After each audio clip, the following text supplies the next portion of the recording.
you have $300 million in your personal vault.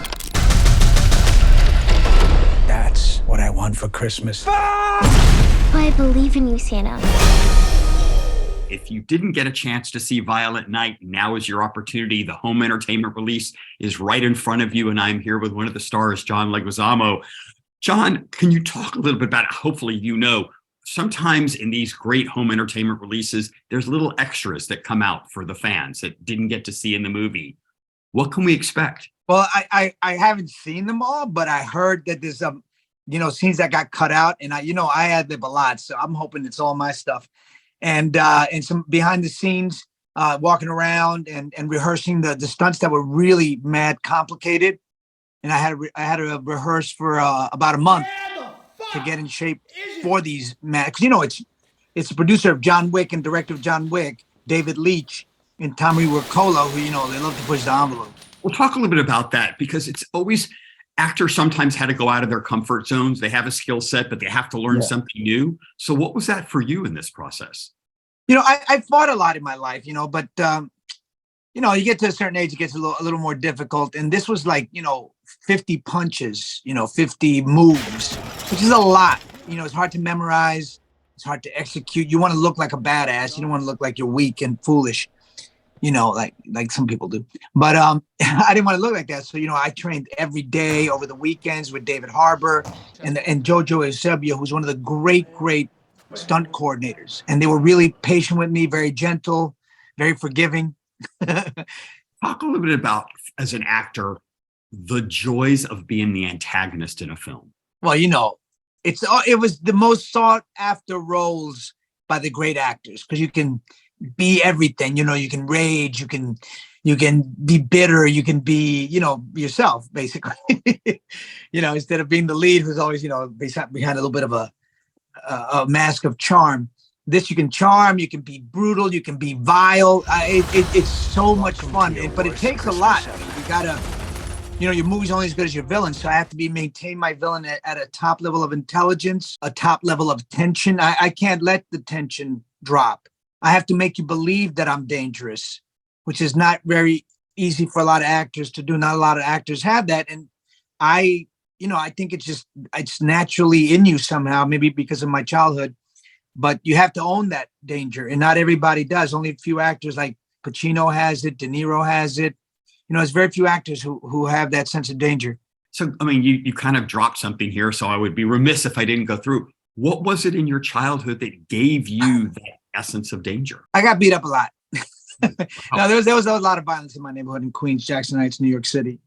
So yeah, I grew up always having to fight and fight for others and fight for my brothers and my family, so it was a lot of fighting. So I think that you grow up with that a lot, and it stays in you. It doesn't really go away. But you wonder too, because you have such a great comedic timing, if that helped refine it, because as you navigate trying to get out of some of those ways, sometimes humor is your. Oh yeah, Scott, you hit the nail on the head. I mean, obviously, you don't want to always fight, because I'm not that big a dude, So yeah, humor was a big asset for me to keep, a lot of the bullies, bring them close and turn them into my friends, keep them around me. Yeah, definitely it was a big boost. I love that your character is so incredibly organized in this movie. I mean, to map out a plan like he did.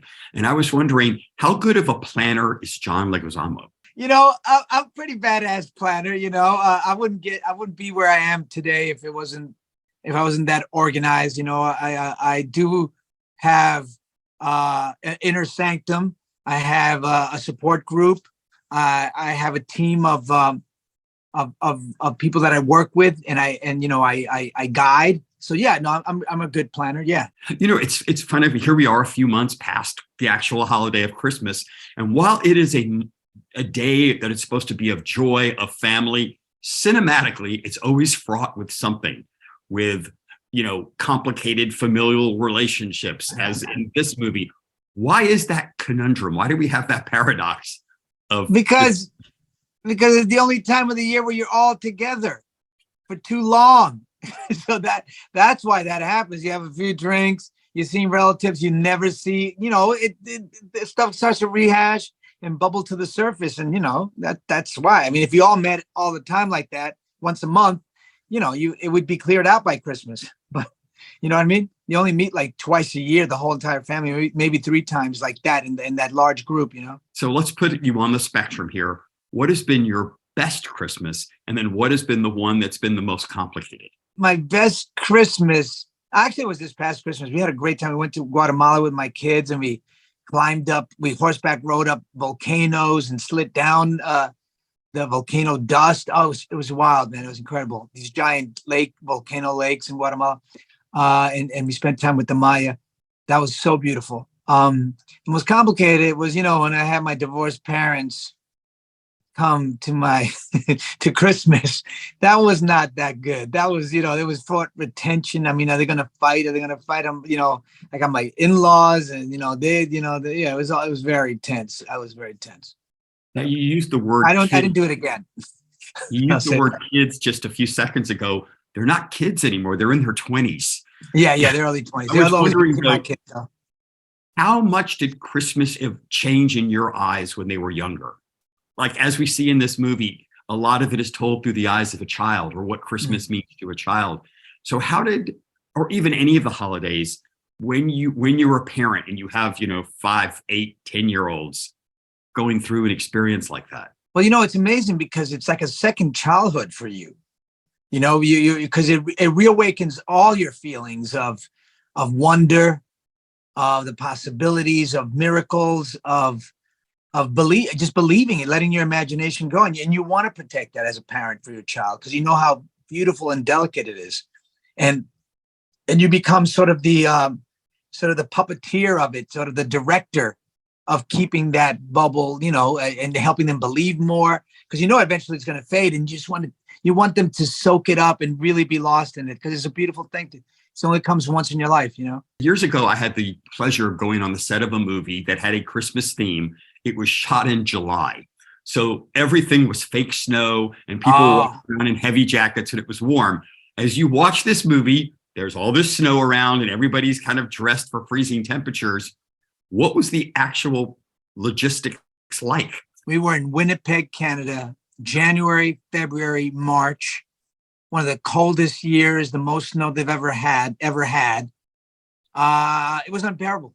But the director, Tommy Wirkola, who's from Norway, north part of it, loved it. He goes, it's so real. It's you guys, the pain in your faces. And I go, no, it's not okay. Somebody got frostbite on the tip of their finger from holding the weapons. Your muscles start to freeze. The more you're out there, your muscles don't move because they start to freeze. It was rough. It was rough. I love all the indoor shots. One of the fascinating statistics I did when I knew I was going to interview you and I kind of did my research, you have appeared in more than 100 movies. That is not all good. No, but still a staggering for an artist. People are just trying to work. And like you said, maybe some are better than the others, but that opportunity for you to keep working. As you look back now and reflect, I mean, I don't want to say you've been lucky, but the incredible opportunities that you've been given. Yeah, being a Latin man, obviously you have a lot less opportunities than everybody else. I learned that in college. I was with all these great future movie stars who were white, and they had 5 auditions a day, and I had one every 5 months. So I knew my opportunities were never going to be equal. So it made me realize that I have to work 3 times as hard. I have to be 10 times better than a white actor to get any chance, to get any shot. And as a Latin man, you can't fail upwards. Like I've seen a lot of my white actor friends fail upwards. That does not happen for a person of color. It does not. So I took everything on. I was like, my opportunities were few and far. So I learned to write. I learned to direct. I learned to produce.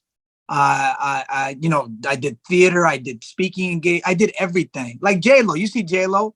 If she was a white actress, she's the one that started selling perfume, clothes, dance, sing, act. You got to do it all as a Latin person to maintain yourself because the opportunities are, they're not creating the roles for us that give us the opportunity to get awards. They're not creating the roles that turn us into movie stars. So we have to do it ourselves. And it's a tougher battle. And my last question for you, and you just kind of mentioned this before about directing, a few years back, I tell you what, it was literally one of my favorite films that I saw, Critical Thinking. Oh, Because thank you, love Scott. That movies. is I love movies about education and how the power of a teacher, because we relegate them to kind of the back door and they're so important in all of our lives. How was that experience? Does it make you want to direct still? Oh yes, it was the first. I mean, I've directed before, but this was the experience that made me feel, oh my God, I actually do love it, and I actually can bring something to it.